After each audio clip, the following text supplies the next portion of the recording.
आज हम पहन के आयल बाने वही रंग हम भाव करी ही ले, बाकी मैं भाव नहीं करूँगी, आप भाव करिएगा। मैं ये इसमें काहे न रहूं, ये इसको क्या बोला जाता है, सूट सलवार, सॉरी प्लाजो कुर्ती। कभी मतलब होता है, मैं खुद आज पहन के खड़ी हूँ तो मुझे अकबक लग रहा है, तो आदत नहीं है।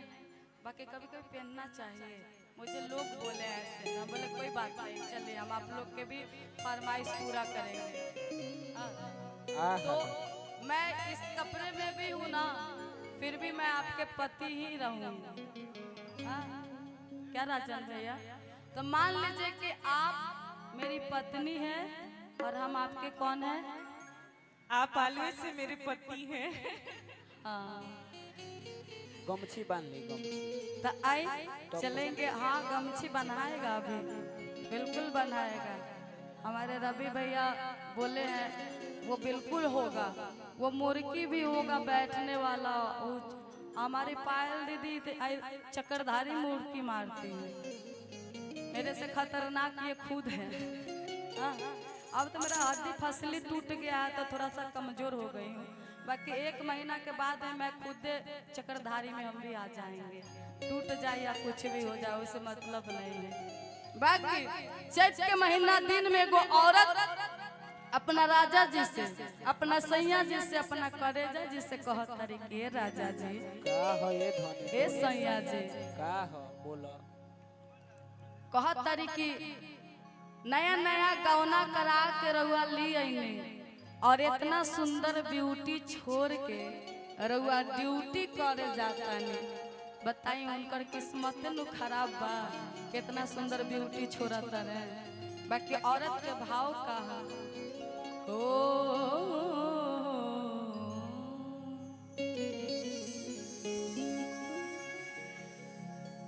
ए राजा जी, रउआ इतना सुंदर धान छोड़ के बहरा में कमाए गइल बानी। ए राजा जी, हई चैत के महीना आइल बा, ए चैत के महीना में लोग अपन गाँव आके धान बटोरेला और रउआ बहरा में धान बटोरतानी। ए राजा जी, रउआ जल्दी घरे आ जाई, न तो बहरा के धान बटोरला के चक्कर में पता चले कि घरे के धान बिखरा गइले। राजा जी बाहर बोटराई न तो इनको कलाकार कहा जाता है। एक बार हमारे पायल दीदी के लिए सच में जोरदार ताली बजाइए, बहुत अच्छी, जितना बड़ाई करूंगी उतना ही कम है। बाकी औरत का तरीका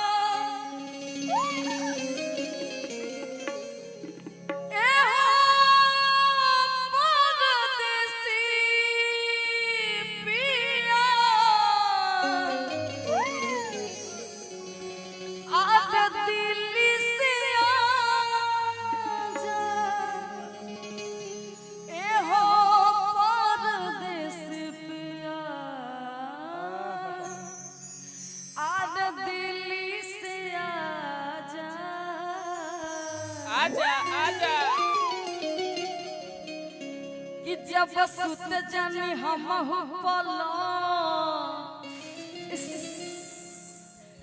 दर्द करे लगे हमारो वाला कि बड़ा मन कर रहती सो खूब से जिया पे करती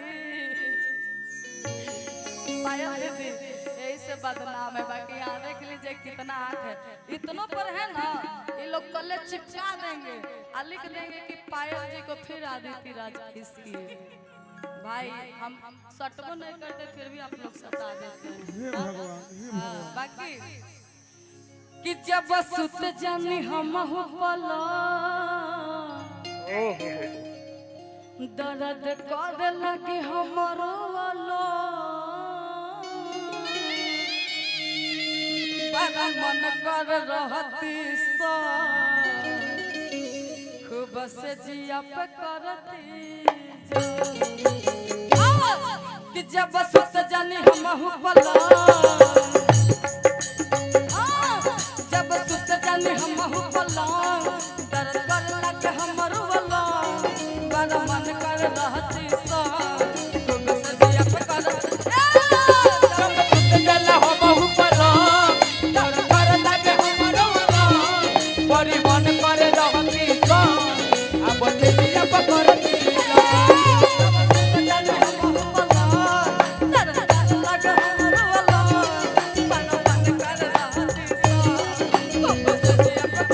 जब सुत जला हो बहु पलंग दर कर लगे हमरो वलंग बड़ी मन करे रहती सा अब तेजिया पकड़ती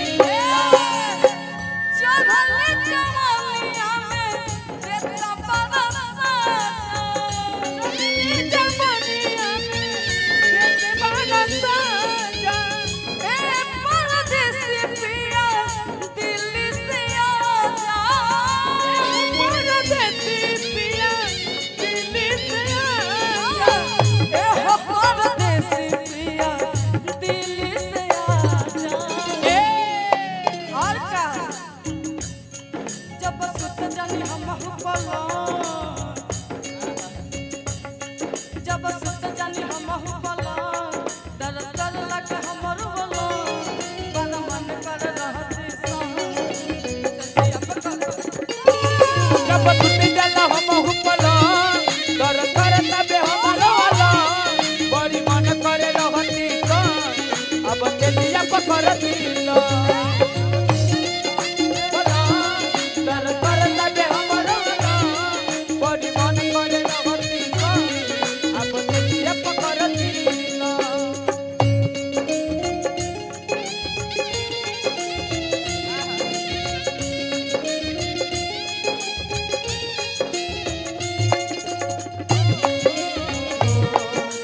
क्या बात है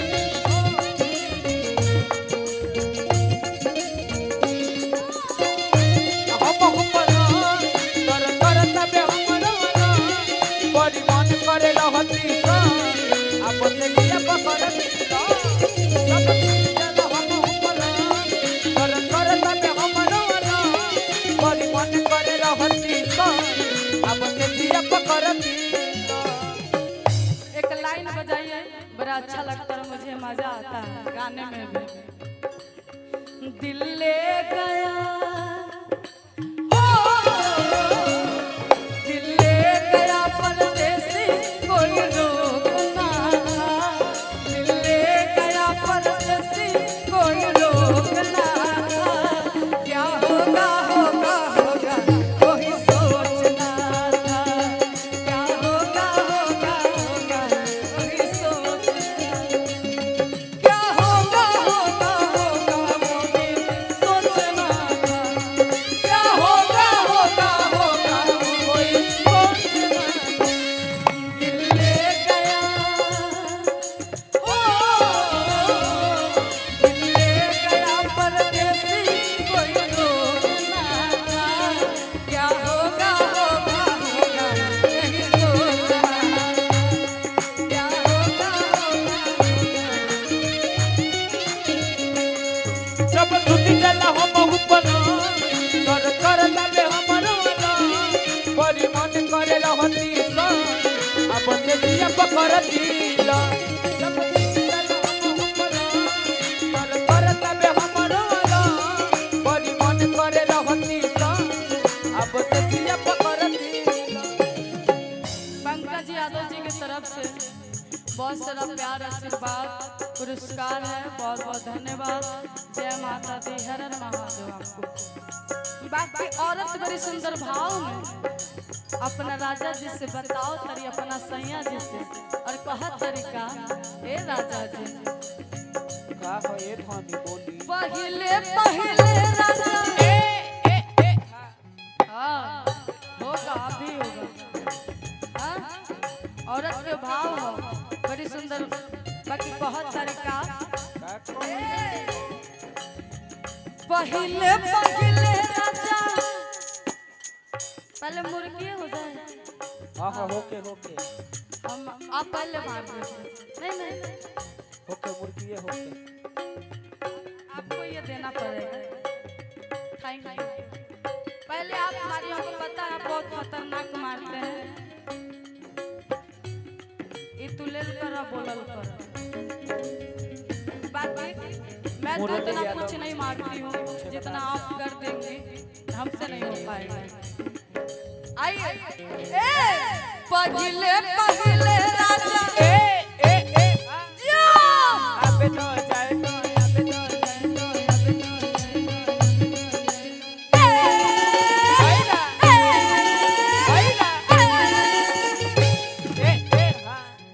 I love you I love you I love you।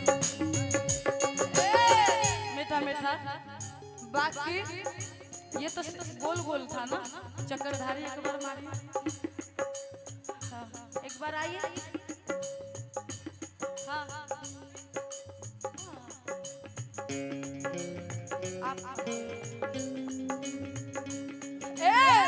पगले पगले राजा जो अबे तो जाए तो अबे तो जाए तो अबे तो जाए तो अबे तो होइदा होइदा अबे तो जाए तो अबे तो जाए तो अबे तो पर पायल जी के लिए ताली नहीं बजाएंगे आप लोग? बजा दीजिए। हाँ? इतनी अच्छी और मुझे नहीं लगता कि मॉडल में कोई इतना भयंकर मुर्गी मार पाए। हाँ? बाकी बारी मेरा है। धुआं हुआ बंद करी भैया, धुआं के बंद कर दी। और आइए पकड़ा रघु।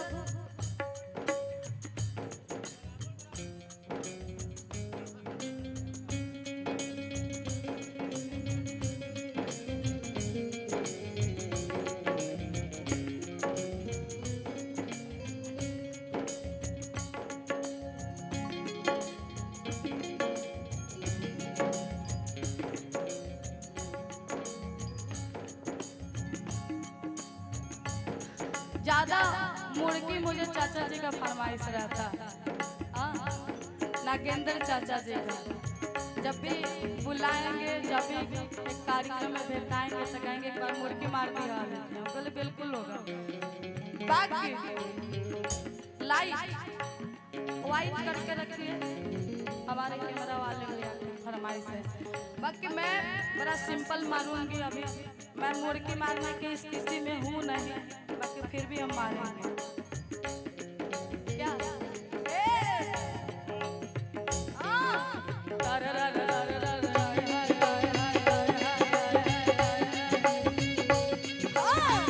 पगले पगले अबे तो जाए तो अबे तो जाए तो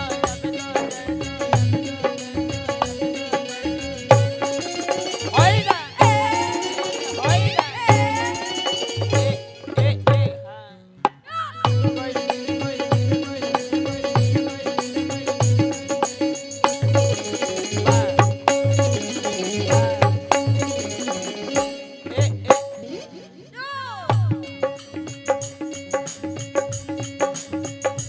अगर अच्छा लगा तो एक बार ताली बजाया करिए सब लोग।